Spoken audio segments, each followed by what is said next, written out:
Xin chào các bạn. Tôi đang ngồi trên một chiếc xe giường nằm của xe khách An Hòa Hiệp đi từ Cà Mau về Đồng Nai. Kính chào quý khách, hẹn quý khách cũng nào có việc ở Cà Mau thì tôi lại đi xem tiếp. Tôi yêu quý xe này.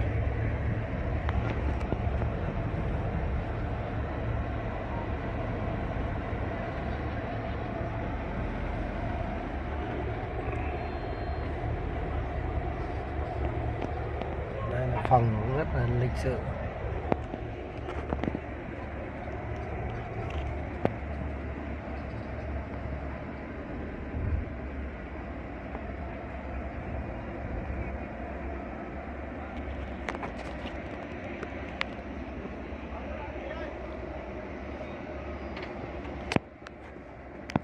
Xin chào, hẹn gặp lại Cà Mau đi tới.